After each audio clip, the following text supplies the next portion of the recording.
Breaking news. Andhra Pradesh కి సంబంధించి తెలుగు జవాన్ ఒకరు పాకిస్తాన్ భారత్ కాల్పుల మధ్య అతను ఈ రోజు వీర మరణం పొందాడు. అతని పేరు మురళీ నాయక్. అయితే అతను తెలుగు యువకుడు కావడం రెండు తెలుగు రాష్ట్రాలు కూడా చాలా కన్నీరు మున్నీరు అవుతాయి. ఎందుకంటే రీసెంట్ గా మనకి తెలుసు పాకిస్తాన్ భారత్ మధ్య ఎటువంటి యుద్ధ వాతావరణం ఉందో.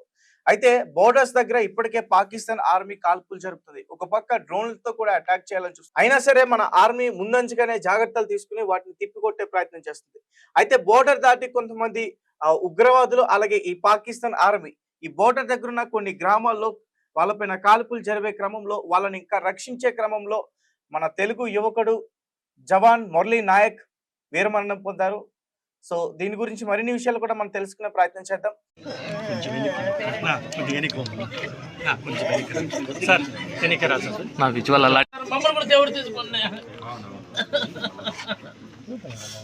అలాగే మురళీ నాయక్ మరణం అనంతరం చాలా మంది కూడా బాధపడుతున్నారు. మరి ముఖ్యంగా ఆంధ్రప్రదేశ్ కి సంబంధించి చంద్రబాబు నాయుడు గారు అలాగే లోకేష్ గారు మాజీ ముఖ్యమంత్రి జగన్మోహన్ రెడ్డి గారు వీరందరూ కూడా ఆయన మృతదేహానికి సంతాపం తెలియజేశారు.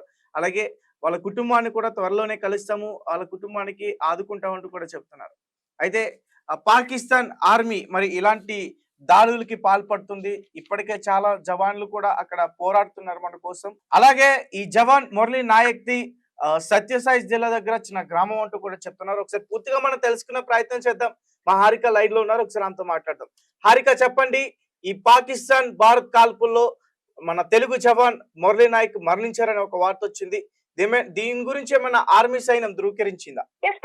భారత్ పాకిస్తాన్ యుద్ధంలో వీర మరణం పొందారు మురళీ నాయక్ అని చెప్పేసి ఇప్పుడు ఆయన పేరు వినిపిస్తుంది. అయితే పాకిస్తాన్ జరిపిన కాల్పుల్లో మృతి చెందారు జవాన్ మురళీ నాయక్ అని చెప్పేసి ఆయన స్వస్థలం మాత్రం ఏపీలోని సత్యసాయి జిల్లా గోరంట్ల మండలం కల్లితండ అంటున్నారు. రేపు కల్లితండకు మురళీ నాయక్ పార్థివ దేహాన్ని తరలించేందుకు ఆర్మీ ఏర్పాట్లు చేసింది అంటున్నారు. గోరంట్ల మండల్ కల్లితాండ ప్రాంతానికి చెందిన జ్యోతిబాయి శ్రీరాములు నాయక్ ఏకైక సంతానం అని చెప్తున్నారు. అయితే ఈ మురళీ నాయక్ దాదాపు అంటే 2022లో ఆర్మీలో ఇండియన్ ఆర్మీలో చేరారు. నాసిక్ లో ట్రైనింగ్ పొంది జమ్మూ కాశ్మీర్ లో విధులు నిర్వహించి తిరిగి పంజాబ్ కు ట్రాన్స్ఫర్ అయ్యారు. అయితే పంజాబ్ లో పనిచేస్తుండగా భారత్ పాక్ ఉద్రిక్తతల నేపథ్యంలో 2 రోజుల క్రితం పంజాబ్ నుండి జమ్మూకు విధుల నిమిత్తం వెళ్లారు. అండ్ కానీ పాక్ కాల్పుల్లో వీర మరణం పొందారు ఈ మురళీ నాయక్. ఇక వీర జవాన్ మురళీ నాయక్ మరణ వార్త విని గుండె విలిపించేలా రోధిస్తున్నారు ఆయన కుటుంబ సభ్యులు. వీర జవాన్ మురళీ నాయక్ గ్రామంలో విషాద ఛాయలు అనుకున్నాయని చెప్పుకోవాలి. ఇంకో పక్క దీని గురించి అంటే సంతాపం చెల్లిస్తున్నారు సీఎం చంద్రబాబు నాయుడు అండ్ మంత్రి లోకేష్ అండ్ ఇంకా డిప్యూటీ సీఎం పవన్ కళ్యాణ్ కూడా దీనికి చింతిస్తున్నామని చెప్పేసి ఆయన కూడా ఒక పోస్ట్ పెట్టారు. అయితే దీనికి సంబంధించి ఇప్పటికి అంటే మనం చూడొచ్చు ఇప్పటి వరకు మనం వాళ్ళ అంటే పాకిస్తాన్ స్థావరాలు ఎవరైతే ఉన్నాయో ఆర్మీ స్థావరాలను కొట్టాము అండ్ ఉగ్రవాద స్థావరాలను కొడుతున్నాము అండ్ కరాచీలోని హెడ్ క్వార్టర్స్ ని కొడుతున్నాము, అటాక్ చేస్తున్నాం, కానీ సివిలియన్స్ మీద అటాక్ చేస్తున్నాం అని చెప్పేదైతే ఎక్కడ లేదు. కానీ పాకిస్తాన్ ఆర్మీ మాత్రం డైరెక్ట్ గా మన విలేజెస్ లోకి వచ్చి బార్డర్ లో ఉన్న ఏవేవైతే విలేజెస్ ఉన్నాయో ఆ విలేజెస్ పైన దాడి చేయడం మనం చూస్తూనే ఉన్నాము. అయితే ఇందులో ముఖ్యంగా మన జవాన్లు చనిపోయారు అన్న వార్తలు ఇప్పటి వరకు వినిపించలేదు. మొదటిసారిగా మురళీ నాయక్ పేరు అయితే వినిపిస్తుంది. అయితే దీనికి సంబంధించి మాజీ సీఎం వైఎస్ జగన్మోహన్ రెడ్డి కూడా దిగ్భ్రాంతి వ్యక్తం చేశారు. అయితే మురళీ నాయక్ స్వస్థానం అంటే ఇప్పుడు పెనుకొండ నియోజకవర్గం అని అంటున్నారు, కల్లితండ అంటున్నారు. దేశ భద్రతలో తన ప్రాణాలు పణంగా పెట్టి వీరమరణం పొందిన మురళీ నాయక్ త్యాగాన్ని మరవలేము అంటున్నారు జగన్. అయితే ఇలా అందరూ ప్రగాఢ సానుభూతి అయితే తెలుపుతున్నారు. ఏదేమైనప్పటికీ మురళీ నాయక్ వీరమరణం పొందారు అని చెప్పొచ్చు ఈ విషయంలో. Right, thank you Harika.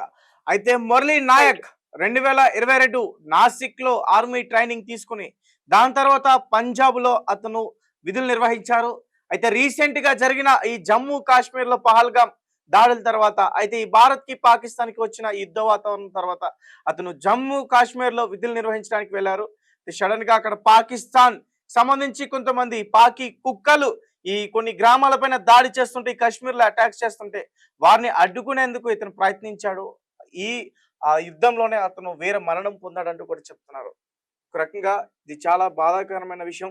But నాకైతే చాలా ప్రౌడ్‌గా ఉంది. ఎందుకంటే వాళ్ళు దాడి చేస్తుంటే నా ఆర్మీ సైనికుడు, నా జవాన్ పారిపోలేదు. ఎదిరించి నిలబడ్డాడు. పోరాడి చనిపోయాడు. ఏదేమైనప్పటికీ వాళ్ళ కుటుంబ సభ్యులకి బాధ ఉండొచ్చు. ఇంకా చాలా మంది జవాన్లున్నారు. చాలా కుటుంబ సభ్యులు కూడా ఇదే రకంగా వాళ్ళు ఖచ్చితంగా చింతిస్తారు. మా కొడుకు అక్కడ బోర్డర్‌లో ఎలా ఉన్నాడు? ఏం చేస్తున్నాడని. కాబట్టి ప్రతి ఒక్కరు కూడా మీకెవరికైనా మీ కుటుంబ సభ్యులకి ఎవరైనా ఇలా ఆర్మీలో ఉన్నవారైతే వాళ్ళ కుటుంబ సభ్యులకి ధైర్యం చెప్పే ప్రయత్నం చేయండి. వాళ్ళ కుటుంబ సభ్యులు బెంగ పెట్టుకోవచ్చు వాళ్ళ కొడుకుల మీద. వీళ్ళందరూ కూడా మన వీరులు. వీళ్ళు శత్రువులు దాటి మన పైన అటాక్ చేయకుండా బోర్డర్‌లో మన కోసం పోరాడుతున్నారు. శత్రువుకి వెన్ను చూపట్లేదు వీళ్ళు. అలాంటి పోరాటంలోనే వీళ్ళందరూ కూడా మరణిస్తున్నారు. ఖచ్చితంగా భారతమాత ఈ భూమి ఖచ్చితంగా వీళ్ళని గుర్తుపెట్టుకుంటుంది. అలాగే ప్రభుత్వం, అలాగే నాయకులు అందరూ కూడా ఇలాంటి కుటుంబాల్ని ఖచ్చితంగా ఆదుకోవాలి. ఇలాంటి జవాన్ల కుటుంబాలని ఖచ్చితంగా ఆదుకుని వారి భవిష్యత్తులో వారికి ఏ ఇబ్బంది కలగకుండా చూసుకోవాలి. ఇదంతా కూడా మన బాధ్యత. అలాగే మురళీ నాయక్ వీర జవాన్, తెలుగు తేజం ఈ యుద్ధంలో చనిపోయారు కాబట్టి అతను పవిత్రమైన ఆత్మకి శాంతి చేకూరాలని నా భగవంతుని నేను మనస్ఫూర్తిగా కోరుకుంటున్నా. మీరు కూడా కోరుకోండి. అండ్ ప్రతి ఒక్కరు కూడా